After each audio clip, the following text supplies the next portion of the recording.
하나님 말씀 누가복음 7장 1절부터 10절까지 함께 읽겠습니다. 예수께서 모든 말씀을 백성에게 들려주시기를 마치신 후에 가버나움으로 들어가시니라. 어떤 백부장의 사랑하는 종이 병들어 죽게 되었더니 예수의 소문을 듣고 유대인의 장로 몇 사람을 예수께 보내어 오셔서 그 종을 구해 주시기를 청한지라.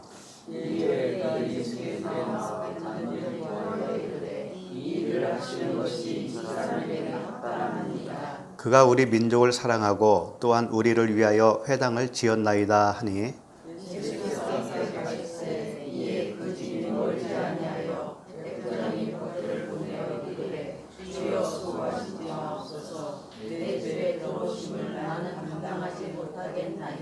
그러므로 내가 주께 나아가기도 감당하지 못할 줄을 알았나이다. 말씀만 하사 내 하인을 낫게 하소서.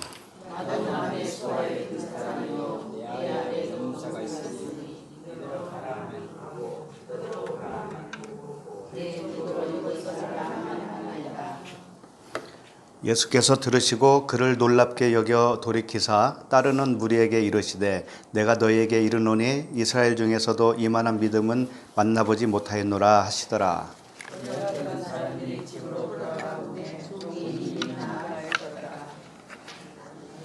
아멘. 잠깐 기도하겠습니다. 하나님 아버지, 은혜와 사랑에 감사를 드립니다. 늘 우리와 진리 하나로 동행하시는 사랑의 아버지께 감사와 찬양을 드립니다.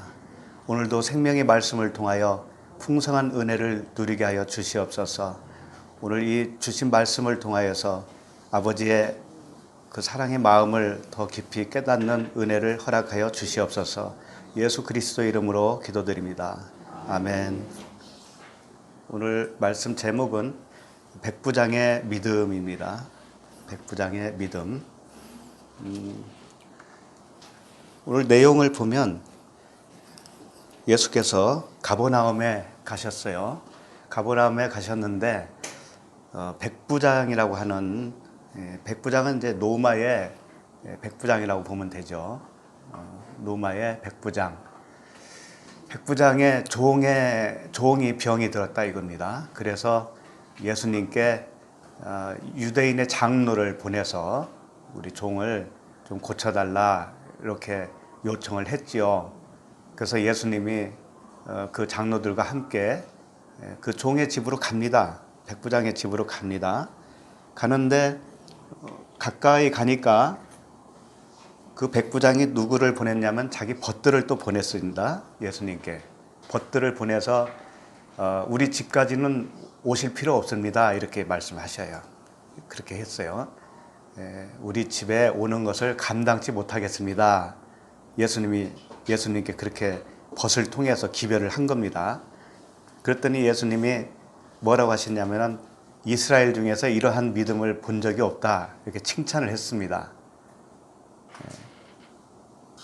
그렇게 칭찬을 하고 나서 그 기별을 하러 왔던 벗들이 집으로 돌아가 보니까 백부장의 아들이 나왔더라. 그런 이야기예요. 그럼 여기서 어떤 교훈을 얻을 수 있겠습니까? 예수님이 백부장의 훌륭한 그 믿음을 칭찬했지요. 왜 칭찬했다고 생각하세요? 백부장이 한 어떤 행동을 보고 예수님이 칭찬을 하셨잖아요. 근데 어떤 면을 칭찬을 했을까요? 그냥 고쳐주실 것을 믿었기 때문에 네. 그냥 우리 집에까지 오시지 마시고 네.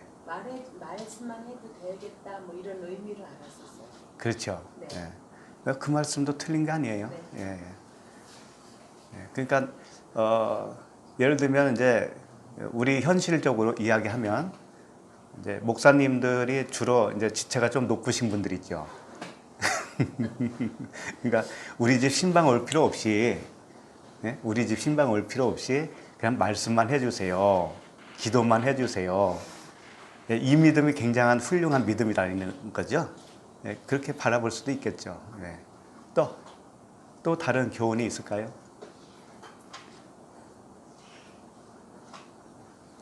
백부장의 어떤 부분을 본받았으면 좋을까요? 우리가 본받는다고 하면.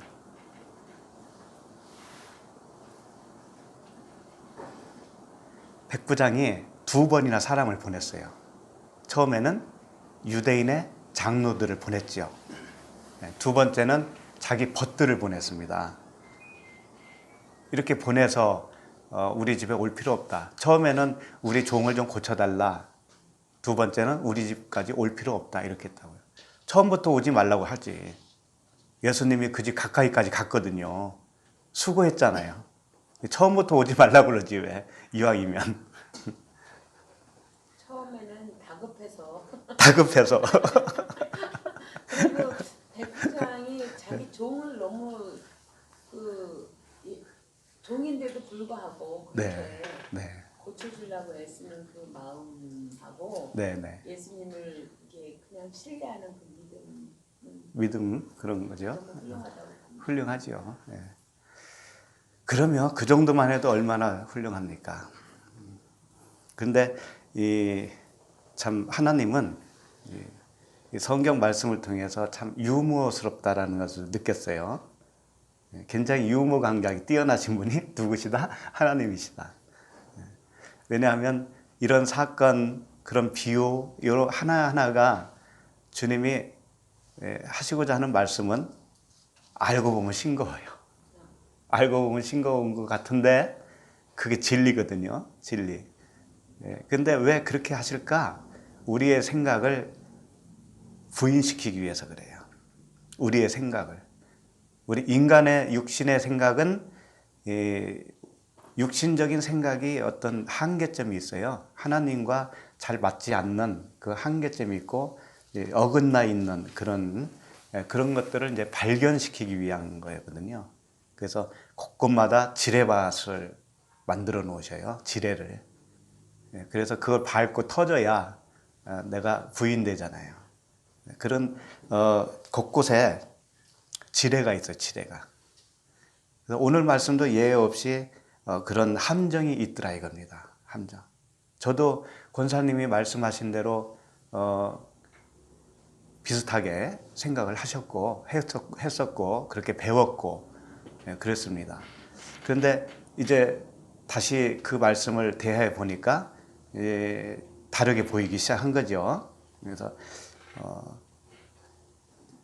그냥 우리는 그렇게밖에 볼 수 없는 한계점이 있어요. 그래서 우리들은 당연합니다. 그렇게 보는 것이 당연해요. 당연한데 이제 주님이 그 하시고자 하는 말씀을 좀 열어주시면 좀 다르게도 보인다 이거죠.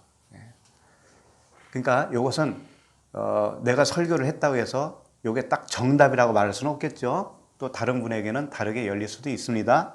제가 그걸 고집하는 건 아니에요. 그러나 저에게 주신 은혜는 이렇고 또 그것이 하나의 주관적인 거라기보다는 지금까지 온 것으로 봐서 객관적으로도 볼 수 있지 않겠느냐라고 하는 점에서 말씀을 전하는 겁니다. 그래서 이제 하나하나 좀 보면서 이 말씀이 도대체 어떤 말씀이 숨어 있는지 그걸 좀 더 보도록 하겠습니다. 제가 이제 누차 말씀드렸지만 이 가버나움이라고 하는 곳에 주님이 들어가셔요. 들어가시는데 꼭 2번을 가셔요. 2번을 말씀을 드렸었죠. 첫 번째 가실 때는 밖에서 사역하는 차원으로 보시면 되고 2번째 사역은 이 안에서 하는 사역이다라고 보시면 돼요. 그러니까 우리로 말하면 처음에는 밖에서 우리를 교훈해 주셔요. 그 표면으로 교훈해 주시고 그 다음에 내면에 오셔서 교훈해 주실 때는 그 이면을 깨닫게 해 주시거든요. 그런 차원으로 보면 되고요. 첫 번째는 어디에서 볼 수 있냐면 같은 누가복음에 4장 31절에 보면 이렇게 되어 있어요. 굳이 찾을 필요는 없습니까? 우리가 다 전에 봤었으니까. 갈릴리의 가버나움 동네에 내려오사 안식일에 가르치심에 그들이 그 가르치심에 놀라니 이는 그 말씀이 권위가 있음이로라. 회당에 더러운 귀신 들린 사람이 있어 크게 소리질러 이르되 귀신을 내쫓았어요. 처음에 가버나움에 오셔가지고 이게 첫 번째 가버나움에 오신 사건이에요. 그 다음에 오늘 본문 말씀이 이제 두 번째 가버나움에 오셨다 이거예요. 그렇게 보시면 되겠어요. 그리고 오늘 이 말씀이 마태복음에도 있고요, 요한복음에도 나옵니다. 요한복음에는 어떻게 되어 있냐면 요한복음 4장 46절 보면 예수께서 다시 갈릴리 가나에 이르시니 전에 물로 포도주를 만드신 곳이라 왕의 신하가 있어 그의 아들이 가버나움에서 병들었더니, 이렇게 되어 있어요. 그러니까 지금 가버나움이 여기 보면 왕의 신하가라고 되어 있잖아요. 이게 오늘 사건과 똑같아요. 사실은 왕의 신하가 있어 그의 아들이 가버나움에서 병들었다. 오늘 본문에는 누가복음에서는 종이라고 되어 있지만 사실은 아들이에요. 나중에 보면 그걸 알 수가 있습니다. 같은 사건인데 여러 가지 표현으로 다르게 하는 거예요. 마태복음에서도 역시 좀 다르게 표현하고 있어요. 어쨌든 이 가버나움이 어딘가 하면은 물로 포도주를 만들었던 그곳이라는 거예요. 그러니까 물로 포도주를 만든 사건이 첫 번째 사건이라면 이제 두 번째 사건은 뭐냐면 가버나움에서 병자를 고친 사건이다라고 하는 거죠. 그러면 누가복음에서 첫 번째 가버나움에서 귀신을 내쫓았잖아요. 그것과 요한복음에서 말하는 가나의 혼인잔치가 같다라는 거예요. 이게 첫 번째 사역이라는 거죠. 물로 포도주를 만든 사건과 귀신을 내쫓은 사건이 서로 다른 사건이 아니다라는 것을 우리에게 가르쳐주고 있어요. 그러니까 귀신이라는 게 뭐예요? 물로 포도주를 만든 사건이라는 거죠. 물이 뭐예요? 율법이라고 하는 물 있죠? 그 정결 예식에 쓰는 그 통 여섯 항아리에 들어있는 물이잖아요. 그게 율법이잖아요. 율법의 정결 예식이잖아요. 이것이 귀신인 거예요, 사실은. 이걸 포도주로 만들었다고 하는 것은 귀신이 내쫓겨서 그리스도로 채워졌다, 그런 뜻이에요. 그 같은 의미란 말이죠. 그렇지만 그렇게 한번 했다고 해서 완전하지가 않아요. 병든 상태가 된 거거든요. 그래서 고쳐야 돼요. 고쳐야 되는 그 두 번째 사역이 계속 필요하다는 거죠. 우리도 마찬가지입니다. 그래서 오늘 말씀은 이제 고치는 사역이에요. 고치는 사역. 다시 본문으로 들어가서 1절을 보시면 예수께서 모든 말씀을 백성에게 들려주시기를 마치신 후에 가버나움으로 들어가시니라, 이렇게 되어 있어요. 그러니까 마치 이런 것과 같아요. 말씀을 다 들려주시기를 마치신 후에 가버나움으로 들어갔다라는 의미는 이제 내가 말씀을 너희들에게 가르쳤는데 그 말씀의 진위가 어떤 것인가를 이제 실질적인 사건을 통해서 너희들에게 보여주겠다, 이런 의도예요. 그런 의도가 깔려 있는 거죠. 근데 여기서 보면 예수께서 모든 말씀이라고 그랬는데요. 이 말씀은 흐레마로 되어 있어요. 로고스가 아니라 흐레마로 되어 있습니다. 그러니까 이 주님이 백성에게 들려주신 말씀은 흐레마라는 거예요. 다시 말해서 주님의 백성은 레마의 말씀을 들을 줄 아는 사람이 백성인 거예요. 여기서 모든 말씀을 백성에게 들렸다고 했는데 백성은 자기 백성일 거 아닙니까? 하나님의 백성. 근데 하나님의 백성은 어떤 의미를 띠고 있느냐? 레마의 말씀을 들을 줄 아는 사람이 그분의 백성이다라는 거죠. 이 레마가 무슨 뜻이냐면 흐레마라고 해도 되고요. 그냥 레마라고 해도 돼요. 레마는 언약으로 주어진 그 본래의 의미를 말하는 것이 레마예요. 하나님이 표면으로 주신 이 말씀에 그 본래의 의미가 들어있다고요. 그 말씀 속에 그 이면의 말씀, 본래의 뜻을 알게 해주시는 말씀이 레마라는 말이죠. 레마라는 말씀이에요. 그것은 언약으로 주어진 본래의 의미다 라고 하는 것이죠. 그러니까 모든 것이 율법의 행위가 아니고 언약이다 이거죠. 언약으로 알려주시는 말씀, 이것이 레마고, 그 말씀으로 듣고 이해하고 받아들일 수 있는 백성이 하나님의 친백성이 되는 것이죠. 네. 자, 그렇게 레마의 말씀을 들려주신 후에 이 말씀을 들으면 어떤 상태가 되는지를 너희들에게 지금부터 보여주겠다, 이런 말씀이에요. 그러니까 레마의 말씀을 들으면 어떤 상태가 되느냐, 백부장과 그의 하인의 그 종의 상태가 돼요. 다시 말해서 레마의 말씀을 들으면 어떻게 변하냐면, 우리가 어떻게 되냐면, 아, 내가 병자였구나, 내가 병자였구나, 이렇게 알게 된다 이거죠. 백부장의 종의 아들처럼 이제 병든 상태였구나라고 하는 것을 알게 되는 거죠. 내가 병 드는 것이 아닙니다. 이미 들었다라는 것을 발견하는 것이 병든 거예요. 네. 그러면 그것을 고쳐주는 것이 뭐냐면 이 복음으로 다시 세워주는 겁니다. 네. 말씀으로 채워서 생명으로 이렇게 세워주시는 겁니다. 그렇게 이제 해 주시겠다고 하는 거죠. 자, 그러면 두째 줄 2절 읽겠습니다. 어떤 백부장의 사랑하는 종이 병들어 죽게 되었더니, 네. 자, 백부장이라고 하는 것은 100명을 다스리는 우두머리죠. 그렇잖아요. 백부장은. 천부장은 뭐예요? 1000명을 다스리는 우두머리예요. 근데 백부장, 헤가톤이 100이거든요.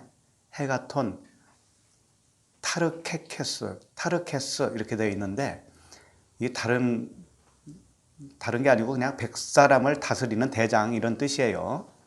그런데 왜 백부장을 이 성경에 내세우느냐 이거죠. 그것도 노마의 백부장을. 이거는 뭐냐면 100이라고 하는 것은 이런 거예요. 전에도 우리 요한일서 할 때 그런 말씀 드렸잖아요. 1만 달란트 빚진 자와 100데나리온 빚진 자 말씀드렸죠. 1만 달란트 빚진 자는 예수님 자신이에요. 하나님 자신이 빚졌다는 거예요. 우리에게 사랑의 빚. 그 사랑의 빚을 1만 달란트라고 표현한 것이고, 100데나리온은 뭐냐면 우리들이 빚진 거예요. 우리들이 죄인이니까 그 죄가 해결되기 이전까지 100데나리온이라고 하는 빚을 가지고 있는 겁니다. 그러니까 백부장이라고 하면 뭐냐면은 이 빚진 100이 해결된 사람이 백부장이 되는 거예요. 다시 말해서 100데나리온을 빚진 자가 우리였다면 우리의 죄가 해결되잖아요. 해결되면 내가 백부장이라는 거예요. 그러면 그 죄가 해결됐다는 건 뭐냐면 내가 비진리에서 진리를 알게 된 거죠. 그렇죠? 백부장은 진리를 아는 사람이라는 거죠. 그러니까 백부장은 이 땅의 완성을 말하는 거예요. 땅적인 어떤 빚이 해결된 상태, 그것을 백부장이라고 표현을 하는 거죠. 그러니까 백부장은 빚이 갚아진 자예요. 율법 아래에 갇혀 있다가 이 땅을 100으로 다스리게 된 자예요. 나라고 하는 이 율법 아래에 갇혀 있는 비진리의 죄인이 이제 진리로 100이라고 하는 이 땅을 다스리게 된 자다 이거죠. 그래서 백부장이에요. 그러면 이 백부장이 사랑하는 종이 병들어 죽게 되었다, 이렇게 이제 표현을 한 거죠. 그런데 이 병행 구절이 있어요. 마태복음 8장 5절인데 제가 그냥 읽어드려요. 마태복음 8장 5절에서는 이 구절이 어떻게 되어 있냐면, 예수께서 가버나움에 들어가시니 한 백부장이 나와 간구하여, 이렇게 되어 있어요. 간구하여 이르되 주여 내 하인이 중풍병으로 집에 누워 몹시 괴로워하나이다, 이렇게 되어 있어요. 그러니까 여기서는 종이라고 안 되어 있어요. 누가복음에서는 종이라고 그랬잖아요. 종이 둘로스인데 여기서는 하인이라고 되어 있어요. 하인은 뭐예요? 파이스라는 단어거든요. 둘로스 대신 여기서는 파이스라고 되어 있어요. 파이스는 아이라는 뜻이고요. 아들이라는 뜻이에요. 자기 아들은 아들인데 어린아이를 표현할 때 파이스라고 하는 단어를 쓴다 이거죠. 그러니까 백부장의 사실은 종이 아니라 백부장의 아들이라는 것이죠. 그런데 사실 왜 이렇게 바꾸냐면은 똑같은 사건에서 왜 이렇게 바꾸냐면 백부장의 종이든 아들이든지 간에 이 존재는 겉으로 나오지가 않아요. 중요한 건 백부장이에요. 여기서 주인공은 백부장이라고. 그러니까 무엇을 말씀하려고 이런 설정을 하셨냐면은 백부장의 믿음을 설명하기 위해서인 거예요. 그러니까 백부장의 종, 백부장의 아들은 백부장 자신을 말하는 거예요. 백부장 자신. 다시 말해서 백부장은 백으로 다스리는 자가 되었죠. 진리로 다스리는 자가 되었죠. 그런데 그것을 다른 측면으로 보면은 병든 상태다 이거예요. 이제 천부장이 돼야 되는 거예요. 사실은 천부장이. 천부장까지 가야 된다는 거예요. 그러니까 백부장의 종이 나음을 받으면 백부장은 사실상 천부장이 되는 거예요. 그래서 백부장이나 백부장의 아들이나 그 상태가 영적 상태가 같다라는 것을 설명하는 거라고요. 이 사건을 통해서. 그러니까 우리가 진리를 알잖아요. 처음에 알면 그게 병든 상태입니다. 왜? 알면 알수록 내가 병든 자였었구나라는 것을 알아요, 몰라요? 알잖아요. 그러니까 병든 상태도 맞는 거예요. 그러나 한편으로서는 땅을 다스리는 자가 됐잖아요, 이미. 그 진리가 들어와서 깨닫게 되었으니까. 그러니까 이 양 측면을 잘 알고 계셔야 되는 거죠. 자, 이제 그러면 3절로 가보겠습니다. 3절. 같이 읽을까요? 예수의 소문을 듣고 유대인의 장로 몇 사람을 예수께 보내어 오셔서 그 종을 구해 주시기를 청한지라. 아까 마태복음에서 봤을 때는 이 유대인의 장로를 보내지 않았습니다. 누가 왔어요? 백부장 자신이 온 거예요. 이 같은 사건을 이렇게 다르게 표현을 하는 이유가 있는 거죠. 백부장이 예수님께 직접 와서 내 아이를 고쳐주세요 라고 요청을 했다라고 표현한 것은 마태복음이었단 말이에요. 근데 이 누가복음에서는 백부장이 온 게 아니고 유대인의 장로를 보냈단 말이죠. 도대체 이게 왜 같은 사건을 이렇게 다르게 할까요? 그러니까 이건 어떤 사건이 중요한 게 아닌 거예요. 이 사건이 실제로 있었던 사건이냐 아니냐가 문제가 아니고 주님이 우리에게 들려주시고자 하는 그 진리의 말씀의 진의가 더 중요한 거다 이거죠. 같은 사건이거든요. 근데 여기서는 유대인의 장로를 몇 사람을 보냈습니다. 예수님께. 그러면 이것은 백부장이 직접 온 거나 같다라는 거예요? 틀리다는 거예요? 같은 거예요. 같은 거예요. 그러면 유대인의 장로나 그 백부장이나 영적 상태가 같다라는 의미예요, 이게. 그러면 왜 유대인의 장로로 표현을 하느냐 이거예요. 굳이. 유대인은 이런 거죠. 유대인은 표면적 유대인입니다. 처음에. 표면적 유대인. 표면적 유대인인데 장로란 말이죠. 장로. 장로는 뭐냐면 표면으로는 늙은 사람을 장로라고 그래요. 씨가 없는 거예요. 세상적인 육신의 씨는 낡아지고 그 대신 어떤 씨가 있는 사람이냐면 하늘의 씨가 있는 사람이에요. 그러니까 우리 여기 장로님도 또 계시잖아요. 예? 장로님도 세상적인 씨가 없잖아요, 이제는. 안 그래요? 하늘의 씨가 있잖아요, 하늘의 씨가. 그 대신. 이런 거라니까. 그러니까 유대인의 장로 하면 세상적인 씨는 없어요. 이제 육신의 생각은 이제 사라지고 그 표면적인 유대인이 아니라 이면적인 유대인이다. 이런 뜻입니다. 우리의 겉사람은 낡아지나 우리의 속사람은 날로 새로워지도다 라고 하는 말씀이 있잖아요. 그렇게 된 사람이 유대인의 장로라는 거예요. 그런 상태가 백부장이다라는 거죠. 똑같은 거예요. 그래서 히브리서 8장 13절에 보면 이런 말씀이 있어요. 새 언약이라 말씀하셨음에 첫 것은 낡아지게 하신 것이니 낡아지고 새하는 것은 없어져 가는 것이니라. 새 언약이라고 하는 말씀은 드러나야 되는 것이고요. 처음에는 새 언약이라고 하는 말씀으로 나타나지가 않는 것이 뭐냐면 첫 것이에요. 그 첫 것. 율법. 표면적 율법. 이것은 낡아지게 하신다 이거죠. 낡아지고 쇠하게 하시는 거예요. 우리 안에서도 겉사람이라고 하는 의미는 나의 겉사람, 육신적인 기준, 육신적인 가치관, 세속적이고 인본주의 이런 거 있잖아요. 또 철학적이고 이런 것들이 다 뭐냐면 첫 것이에요. 첫 것. 이것이 낡아지고 쇠하여져야 돼요. 그리고 나서 새 언약이라고 하는 하나님의 언약, 은혜, 진리 그것만이 드러나야 돼요. 우리 안에서. 그렇게 해주시는 거죠. 그 백부장은 왜 이방인의 그 백부장으로 여기서 나타나냐면 로마는 이방인이잖아요. 그러니까 유대인의 장로는 이방인이 된 거나 마찬가지인 거예요. 여기서 그렇게 표현하고 싶은 거예요.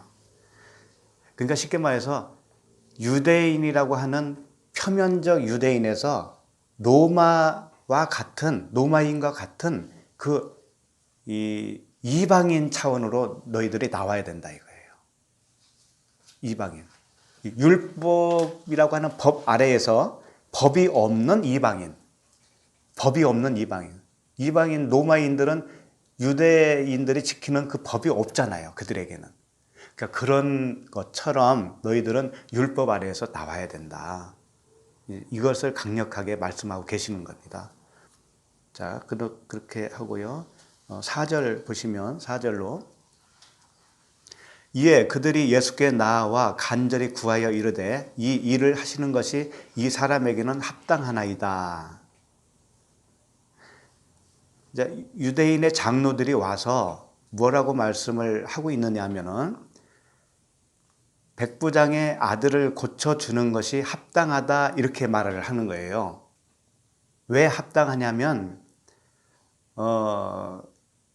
그 다음 절이 말을 하고 있죠. 5절을 보면 그가 우리 민족을 사랑하고 또한 우리를 위하여 회당을 지었나이다 이렇게 말하고 있죠. 그러니까 백부장이 유대인의 민족을 사랑하고 또 그 유대인들을 위해서 회당을 지어줬기 때문에 그렇다 그거잖아요. 그러니까 백부장은 어떤 사람이냐면 친유대인 정책을 가지고 있는 사람이고 착한 사람이다라는 거잖아요. 그렇죠? 그렇게 착한 사람이니까 그의 종이 병들은 것을 주님이 고쳐주시는 것이 합당하지 않겠습니까? 이 말씀이잖아요. 이건 겉으로 볼 때 이렇다 이거예요. 겉으로 볼 때. 응? 겉으로 볼 때는 이렇다 이거죠. 그럼 이면적으로 볼 때는 어떤 것이냐? 뭘까요? 이면적으로 볼 때? 지금 백부장이 고침에 합당하다라고 하는 그 초점을 봤을 때는 백부장은 겉사람이 늙어진 사람이죠. 겉사람이 낡아지고 속사람이 새로워진 사람이죠. 이 사람은 병이 고쳐져야 합당하다 이거예요. 병이 고쳐져야 합당하다 이거죠. 우리가 표면적 유대인 차원에서 머물고 있다가 진리를 알고 거기서 나왔습니다. 그러면 병도 고쳐지는 것이 합당합니다. 이런 뜻이에요. 내가 병자임을 알게 됐잖아요. 그런데 그 병자임을 알았던 것조차도 이제는 다 고침을 받는 것이 합당하다 이거예요. 진리로 세워지는 것이 합당하다 이런 뜻입니다. 그러니까 백부장의 종을 고치는 데에 초점이 있는 것이 아니고 백부장의 영적 상태를 업그레이드 하는 거, 요게 이제 중요한 포인트라는 거예요. 그래서 백부장이 어떤 사람인가가 이제 계속 나와요. 어떤 상태인 사람인가가 계속 나오고 백부장이 이제 정말 그 완전히 질병이 고침을 받는 차원으로 세움을 받는 거예요. 백부장이. 그 종에 대한 관심도 없는 거예요, 사실은. 백부장이 종이고 백부장이 그 아들이고 똑같은 거예요. 예를 들면은 백부장 하면은 아브라함이 100세에 이삭을 낳죠. 그것과 똑같은 거예요. 백부장이나 아브라함이 100세에 이삭을 낳은 거나 똑같은 거예요. 그러니까 이삭을 낳는 거에 문제가 있는 게 아니고 아브라함의 영적 상태가 초점이 맞춰지는 거거든요. 그와 같은 의미로 보시면 좋아요. 자, 그러면 5절을 보세요. 5절을 보시면 그가 우리 민족을 사랑하고 또한 우리를 위하여 회당을 지었다. 이것은 겉으로 볼 때는 백부장이 선한 사람이고 로마의 백부장임에도 불구하고 유대인들의 회당을 지어준 사람이니 얼마나 착한 사람입니까? 이렇게 보이잖아요. 근데 그런 뜻이 아니고 그가 우리 민족을 사랑했다라는 건 뭐냐면 율법을 사랑했다라는 것과 같아요. 응? 율법을 사랑했어요. 율법을 사랑하면 어떻게 되냐면 율법 안에 있는 사랑을 깨달은 거죠. 율법 안에 있는 복음을 깨달은 거 아닙니까? 그렇죠? 율법 안에 있는 그 언약을 발견한 것이다 이거죠. 레마의 말씀으로 그걸 깨달았다는 거잖아요. 그렇게 그걸 말하는 거예요. 그러면 그렇게 된 사람은 어떻게 되냐면 우리를 위해서 회당을 지어준다 이거죠. 회당이 뭐냐면 이거예요. 이 회당은 무엇을 말하냐면 이 연합이라고 하는 뜻이 있어요. 회당은 연합. 성전은 뭐냐면 제사 지내는 곳이죠. 근데 회당 문화로 바뀌었잖아요. 이스라엘 백성들이. 그러니까 회당 문화로 바뀌게 한 것도 하나님의 의도예요. 70년 포로 생활을 하고 나서 그 성전에서 예배 드리는 제사 드리고 이런 문화가 아니고 이게 바뀌어 버렸단 말이에요. 회당 문화로. 회당은 뭐냐면 연합이에요, 연합. 복음으로 하나가 된다 이런 뜻이에요. 그러니까 유대 민족을 사랑했다는 건 뭐냐면 율법에서 사랑을 발견했다는 것이고 그렇게 발견한 자는 내면 성전을 지을 수 있다는 거예요. 백부장의 영적 상태가 뭐냐면 내면 성전을 지을 수 있는 상태가 되었다 이거예요. 그러니까 여기서 회당을 지었나이다 이렇게 되어 있잖아요. 여기서 중요한 단어 하나가 빠졌어요. 번역이 안 된 게 있어요. 그게 뭐냐면 아우토스라고 하는 단어인데 이게 뭐냐면 그 자신이라는 뜻이거든요. 그러니까 그걸 넣으면 어떻게 되냐면 회당을 그 자신이 지었나이다 이렇게 되는 거예요. 회당을 그 자신이 지었어요. 그러면 이렇게 생각할 수가 있죠. 그 자신이 지었다라고 하는 것은 자기 손으로 지었다기 하기보다는 자기가 어떤 회당 짓는 비용을 냈든지 사람을 시켰든지 그렇게 해서 지었다라고 하는 의미를 말할 수 있지 않습니까? 이렇게 말할 수도 있죠. 그렇죠? 비유적으로. 그러면 그렇게 생각한다면 다른 부분도 비유로 생각해야 되잖아요. 왜 이 한 부분만 비유로 표현했다고 생각하고 다른 부분은 왜 비유로 생각 안 할까요? 다시 말해서 이런 거죠. 우리 민족을 사랑하고를 문자 그대로 표현을 하면 어떻게 되냐면 유대 민족을 사랑하고가 되겠죠.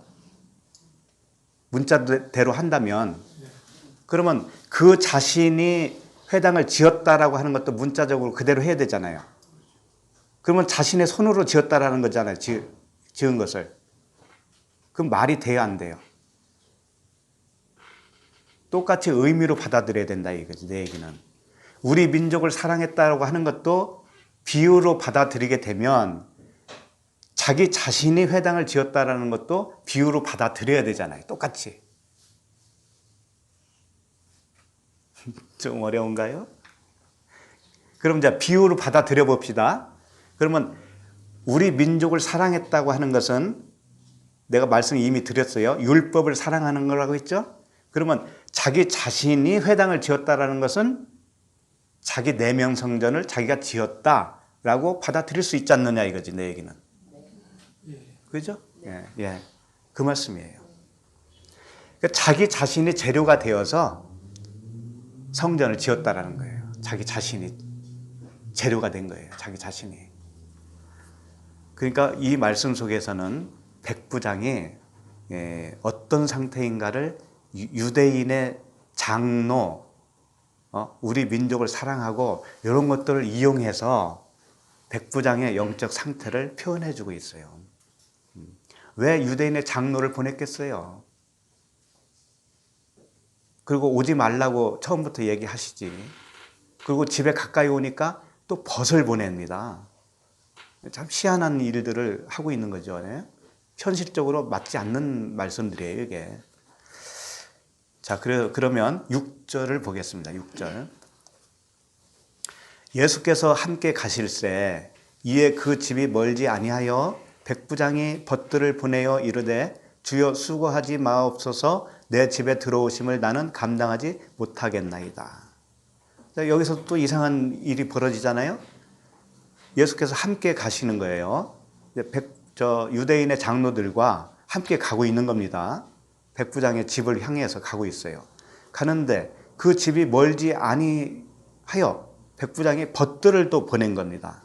벗들을 보내서 이르되 주여 수고하시지 마시고 내 집에 들어오심을 나는 감당하지 못하겠나이다. 이렇게 한 거예요. 자, 여기에 무슨 의미가 들어있을까? 이 말씀 속에서. 왜 벗들을 보냈을까? 이런 거예요. 예수님이 백부장의 집에 가까이 갔다라는 건 뭐냐면 이제 주님과 연합이 가까이 왔다 이거예요. 온전한 연합이 가까이 왔다 이거예요. 그 온전한 연합이 이루어지면 어떻게 되냐면 그 병의 고침을 받는 거거든요. 온전히. 우리도 마찬가지입니다. 처음에 진리를 알고 복음을 듣잖아요. 그러면 그 진리가 나라고 하는 생각을 다스려요. 다스립니다. 그러나 그리스도의 그 임하심, 파루시아라고 그러죠. 재림이라고 그러죠. 그리스도의 재림, 이것이 온전하게 이루어진 상태는 아니에요. 처음부터 그렇게 안 된다고요. 그래서 병든 상태인 거예요. 내가 병든 자라는 것만 계속 드러나요. 계속적으로 드러나는 거예요. 진리를 하면 할수록 내가 맹인이었구나, 소경이었구나, 중풍병자였구나 라는 것을 발견하게 되는 겁니다. 그러다가 주님이 점점 가까이 오시는 것처럼 이렇게 표현할 수가 있는 거죠. 그러다가 온전하게 그분이 내 안에 들어오셔서 연합이 되어졌다라고 했을 때는 이제 그때는 진리 안에서 온전히 자유함을 누리는 때예요. 그때가 안식이에요, 안식. 그 안식은 나라고 하는 이 비진리가 온전히 떠나간 상태를 말하는 거예요. 그래서 내 마음속에 그 비진리로 인해서 이제 갈등이 없어져요. 더 이상.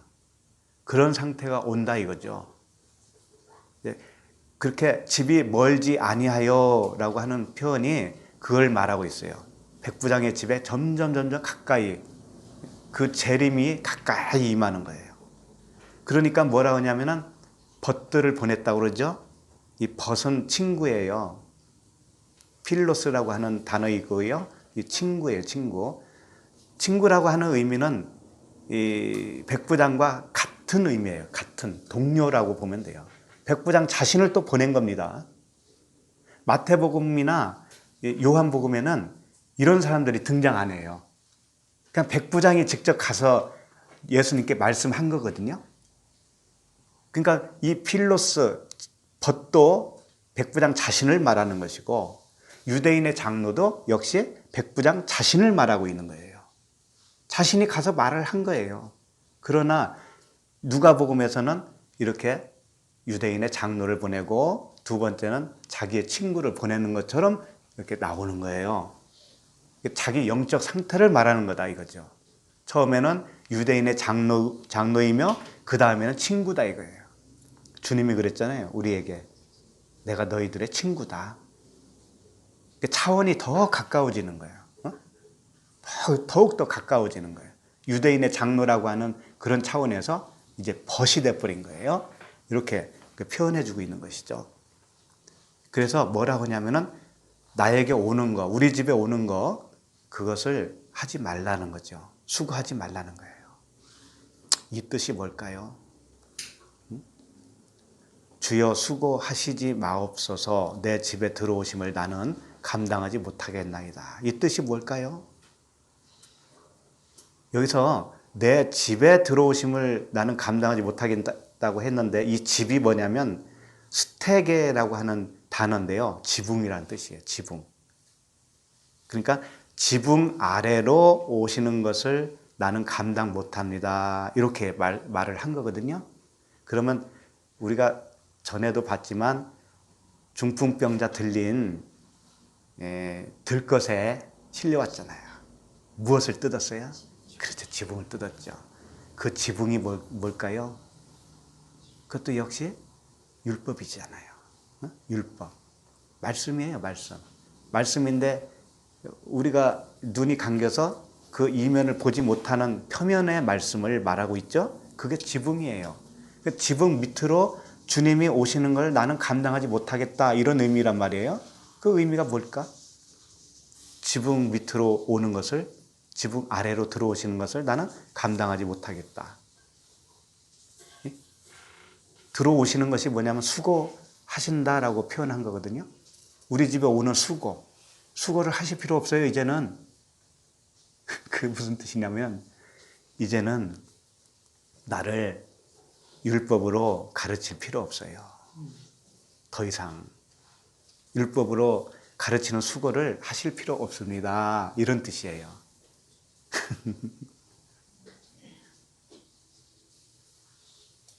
수고하고 무거운 짐진 자들아 다 내게로 오라 그랬잖아요. 그 수고가 뭐냐면 율법 아래에 있는 상태이잖아요. 율법의 행위로 열심히 하나님께 공양을 드리고 있는 상태잖아요. 그 상태, 그러니까 그런 의미로 나에게 다가올 필요는 없습니다. 왜? 그건 내가 감당 못합니다. 감당 못한다는 의미는 뭐냐면 그 행위를 요구하는 율법의 교훈에는 내가 할 수 없습니다. 행위로는 의롭게 될 수 없습니다. 라는 것을 말하고 있는 거예요. 행위로는 내가 의롭게 될 수 없어요. 이걸 안 거예요. 그러니까 더 이상 수고하지 마세요. 이런 뜻이죠. 왜 그러냐면 그 집은, 백부장의 집은 진리로 이제 지어졌거든요, 이미. 성령이 거하시는 성령의 전이 돼버렸거든요. 그러면 그 성령의 전에는 무엇만 들어올 수 있냐면 복음만 들어올 수 있어요. 그렇죠? 복음만 들어올 수 있어요. 은혜와 진리만이 들어올 수 있어요. 그러니까 예수님은 육체를 가지고 계시잖아요. 그러니까 육체로는 들어올 수 없습니다. 율법으로는 나에게 올 수 없습니다. 이거예요. 그러니까 말씀만 하옵소서 한 거예요. 왜? 나에게는 이제 말씀만 들어올 수 있습니다. 이거예요. 이제 은혜와 진리의 말씀, 언약만 나에게 들어올 수 있습니다. 요거 말씀하신 거라고요. 그러니까 예수님이 깜짝 놀란 거죠. 아니 이 친구가 아니 이 진리를 알아먹었어? 이런 거 아닙니까? 7절 보세요. 7절. 그러므로 내가 주께 나아가기도 감당하지 못할 줄을 알았나이다. 말씀만 하사 내 하인을 낫게 하소서. 그러니까 예수님의 육체로 나에게 오는 것도 내가 감당 못한다. 이건 뭐냐면은 율법으로 가르침을 나에게 요구를 해도 내가 그걸 감당 못해. 이제는 내가 행함으로 그걸 이루어낼 수 없는 것을 내가 알았습니다. 이거잖아요. 그리고 7절 말씀에 주께 나아가기도 감당하지 못한다라고 하는 의미도 같은 거예요. 내가 행위로 하나님 앞에 나갈 수 없습니다. 이런 뜻이에요. 그 율법의 행위를 내가 지켜서 하나님께 나아갈 수 없습니다. 이런 말씀을 하신 거라고요. 율법의 행위로는 의롭게 되지 못한다는 것을 알았나이다. 그러니 나는 감당하지 못하니까 이제 뭘로만 하라고요? 말씀으로만 하세요. 그 언약의 말씀, 그것만 하세요. 이거거든요. 말씀만 하사라고 돼 있는데, 요게 이제 원어로 보면 이렇게 돼 있어요. 알라, 에이페, 로고 이렇게 돼 있어요. 이게 뭐냐면 알라는 뭐냐면 그냥 그저 이런 뜻이고, 에이페 이것은 뭐냐면 한마디라는 뜻이에요. 한마디. 그다음에 로고 이렇게 돼 있어요. 그러니까 로고스라고 하는 한 말씀만 하세요 이런 뜻이에요. 그러니까 한 말씀을 하시라는 얘기는 뭐냐면 진리가 한 말씀이거든.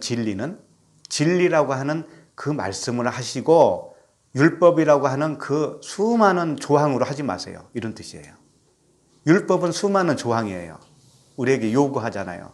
근데 진리는 하나예요. 진리. 그 모노게네스라고 그러죠. 독생자가 뭐냐면 진리 하나의 아들이라는 뜻이잖아요. 그러니까 진리라고 하는 하나의 말씀만 하세요. 이런 뜻이었어요. 그렇게 하면 하인이 낫겠나이다. 이 말을 한 거죠. 그러니까 다 진리를 깨달은 애잖아요. 이 친구는, 백부장은. 그렇죠? 예, 그러니까는 어떻게 되겠어요? 예수님이 깜짝 놀라겠죠. 근데 8절에 오시면 그 백부장이 또 한 번 또 해요. 한마디 또 해요. 놀랄 말씀을 또 하는 거예요. 나도 남의 수하에 든 사람이요 내 아래에도 병사가 있으니 이더러 가라 하면 가고 저더러 오라 하면 오고 내 종도로 이것을 하라 하면 하나이다. 이 말씀. 자, 백부장이니까 자기 부하들이 있겠죠. 병사들이 있죠. 그러면 자기가 명령 내리는 대로 움직이잖아요. 그걸 예로 들어서 표현한 거예요. 그런데 제일 먼저 뭐냐면 자기도 수하에 든 사람이 돼. 자기도 남의 수하에 든 사람이라는 것을 먼저 표현했어요. 그러면 자기가 백부장이니까 자기 위에 누군가가 있다라는 얘기잖아요. 그럼 천부장이라는 얘기겠죠? 그럼 천부장의 수하에 든 사람이다 이거예요. 자기도. 그럼 자기도 누군가의 명령을 받아서 움직이는 사람이다 이거죠? 그럼 영적으로 이걸 풀이해 보세요. 백부장이 누구 밑에 있는 사람일까요? 그리스도잖아요. 그리스도. 그리스도 밑에 있는 사람이죠. 우리도 마찬가지잖아요. 그리스도가 우리의 머리시잖아요. 그렇죠? 그럼 그리스도께서 명령하시는 대로 우리는 따르는 자가 되죠. 예, 그렇게 우리가 따르는 자입니다. 그런데 나도 누군가에게 어떻게 한다? 다스린다 이거죠. 그 다스리는 내가 누구를 다스릴까요? 여기서 보면은 나도 수하에 든 사람인데 내 아래에도 병사가 있으니 이더러 가라 하면 가고 이더러 저더러 오라 하면 온다고 그랬잖아요. 그럼 얘네들은 뭘까요? 우리에게 있어서 나의 생각이잖아요. 내가 가지고 있었던 기준, 내가 오해되고 있는 말씀이잖아요. 예, 그러니까 주님이 나를 다스리니까 나도 나를 다스리는 거예요. 그 말씀이라고요. 그러니까 가라고 하는 것은 뭐냐면 율법을 가라 한 것이고 저더러 오라고 하는 것은 오는 것은 뭐냐면 복음이란 말이죠. 진리란 말이죠.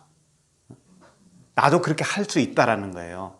그분이 다스리니까 그분의 다스림 속에서 나도 똑같이 그 내 수하에 있는 것들을 다스린다 이겁니다. 예. 주님이 나를 다스리면 나도 나를 다스려지는 거예요. 예, 그렇게 되는 거예요. 이더러 가라 하면, 그러니까 율법을 가라 하면, 저더러 오라 하면, 이거 복음이 오라 하면 이렇게 되는 거예요. 네.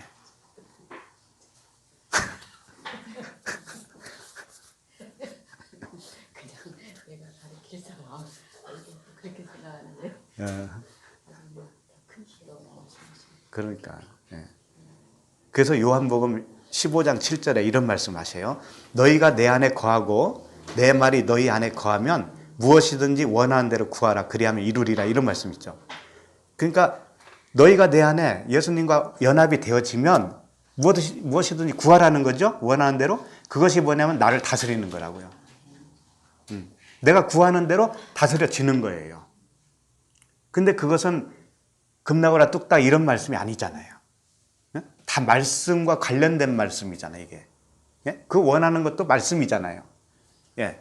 그래서 주님과 하나가 되어지면, 주님의 말씀이 내 안에 거하면 주님이 나를 다스리잖아요. 그러면 내가 남의 수하에 있는 사람이죠.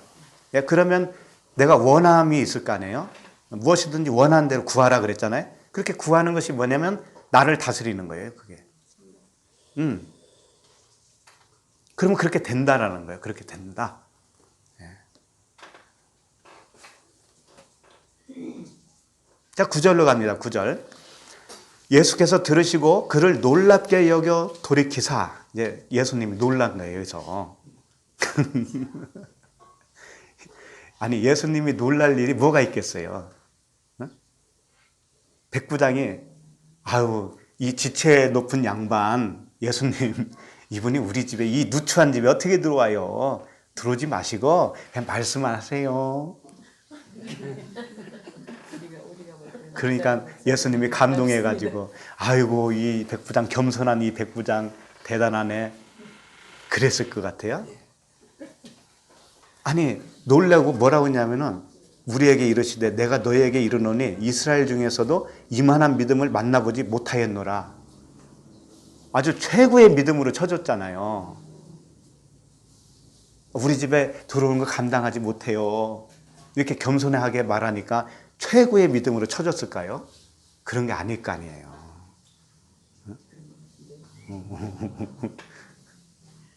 이스라엘 중에서 이만한 믿음을 못 봤대요. 자, 그런데 정말 그러면 백부장만 믿음이 최고고 나머지는 믿음이 없는 자들일까요? 그런 말씀이 아니에요. 자, 예수께서 들으시고 그를 놀랍게 여겨 돌이키사 그랬죠?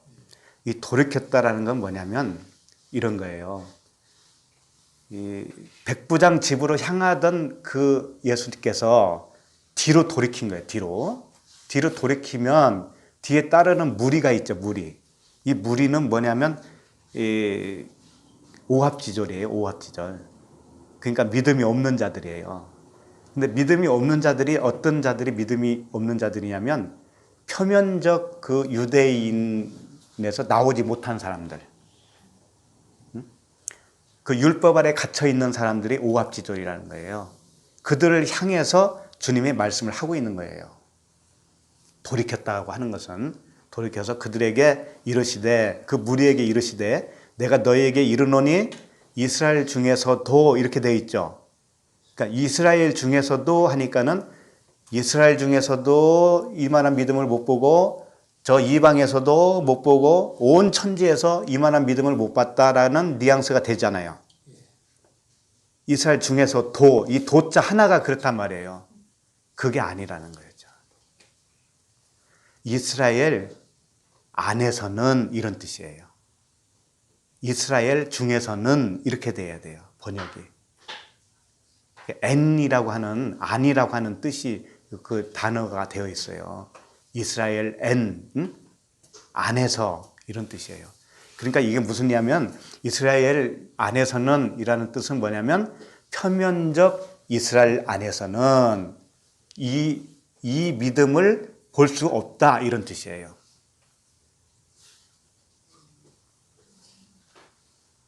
말씀을 표면으로 보고 있으면 이 믿음을 가지고 있지 않다 이런 뜻이라고요.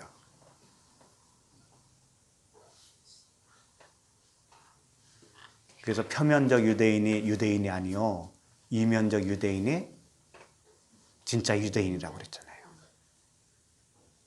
그 말씀이에요. 뒤를 돌이켰다라는 것은 뭐냐면 그 백부장과 반대 개념이잖아요. 백부장은 이방인이잖아요. 나온 사람이죠. 율법에서 나온 사람이라면 돌이켰다라는 것은 아직 안 나온 자들을 향해서 그 안에서는 아직 표면 안에 묶여있는 그 안에서는 이 믿음을 볼 수 없다 이런 뜻이라고요. 예수께서요 여기서 놀랍게 여겼다라고 돼 있죠. 이 놀랍다라고 하는 단어가 다우마주라고 하는 단어인데 기이 여겼다, 뭐 이상히 여겼다 이런 뜻이거든요.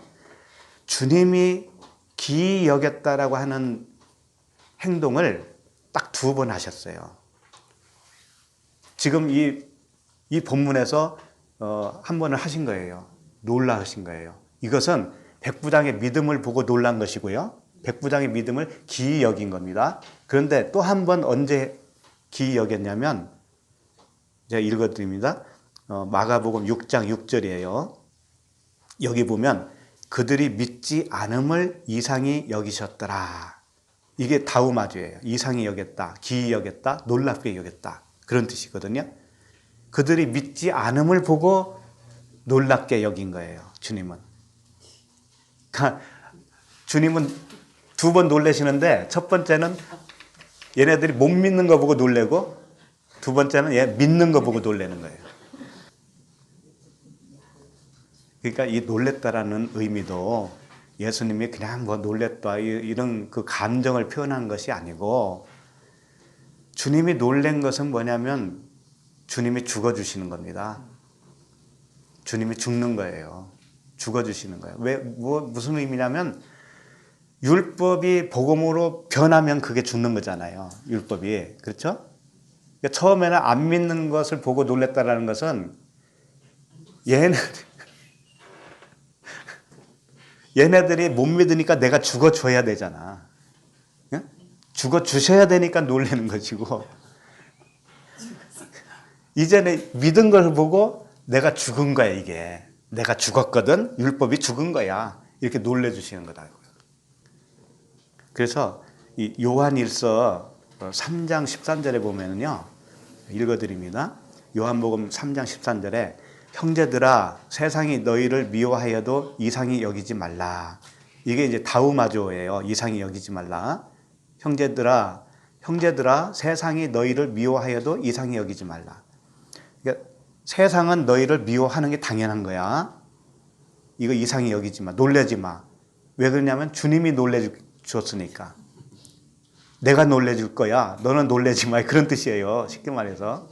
내가 죽어줄 거야. 이런 뜻이에요. 그리고 나서 요한복음 15장 18절에 보면 세상이 너희를 미워하면 너희보다 먼저 나를 미워한 줄을 알라. 이런 말씀을 하신 거예요. 그러니까 너희들은 놀랄 필요 없어. 왜? 나를 미워한 거거든, 먼저. 주님을 먼저 미워했다 이거예요. 그러니까 내가 먼저 놀래줄게. 그러는 거죠. 내가 먼저 죽어줄게. 그 말씀을 계속 하시는 거예요. 자, 그러면 10절, 마지막 10절. 보내었던 사람들이 집으로 돌아가 보매 종이 이미 나아 있었더라. 당연히 이제 나은 거예요. 백부장이 자기 고백을 계속 했죠. 당신이 여기 오는 걸 내가 감당하지 못하겠나이다. 그리고 내가 남의 수하에 있는 사람으로 나도 내 수하에 있는 자들에게 이렇게 하라고만 하고 저렇게 하라면 합니다. 이 고백들이 뭐냐면 다 진리를 고백한 거잖아요. 그 자체가 나은 거예요. 백부장이 이제 진리로 세움을 받은 거예요. 주님과 하나가 된 거예요. 주님이 말씀으로 들어간 거예요. 이미 그 안에. 그래서 하나가 된 거예요. 그러니까 집에 돌아가 보니까 이미 종이 나았다 이렇게 되어 있죠. 이게 마음 성전이 이미 이제 이루어졌다 이런 뜻이고 이미 나아 있었더라라고 하는 단어가요. 히기아이노 이렇게 되어 있는데 이게 건강하게 되었다, 바르게 되었다 이런 뜻입니다. 이게 진리로 바르게 세워진 상태가 되었다 이런 뜻이에요. 그러니까 오늘 말씀도 백부장의 상태를 통해서 그 과정을 설명해 주고 있었죠. 백부장이 진리로 온전하게 주님과 연합되어져서 바르게 세워지는 그 결론까지 쭉 그 과정을 설명해 주신 겁니다. 이렇게 해서 우리들도 처음에 유대인의 장로 그렇게 된 것도 대단한 거잖아요. 유대인의 장로. 세상 씨가 없어지고 하늘의 씨가 들어온 자, 그 다음에 친구, 백부장의 친구와 같이 주님이 우리의 친구처럼 그렇게 연합된 상태, 이제 거기서 한 걸음 더 나가서 주님과 하나가 되어서 그 말씀이 내 안에 들어와서 온전하게 세워진 자, 주와 합하면 한 영이다 그랬잖아요. 한 영이 되는 그 온전한 상태까지 이루어 가는 것이 안식이고 최종 목표죠. 우리가 그렇게 다 그런 상태로 주님과 연합되어서 살기를 바랍니다. 기도하겠습니다. 아버지 하나님 은혜를 감사합니다. 오늘은 백부장의 그 믿음을 통하여서 영적 아버지의 그 마음, 아버지의 사랑의 마음, 십자가의 사랑을 우리에게 전해주시니 감사합니다. 우리와 온전하게 연합되기 위하여 오늘도 쉬지 아니하시고 우리 안에서 끊임없이 일하시는 우리 주님을 찬양합니다. 온전하게 주님과 하나됨으로 인해서 이 세상을 주님의 마음으로 살아갈 수 있도록 도와주시옵소서. 예수 그리스도의 이름으로 기도드립니다. 아멘.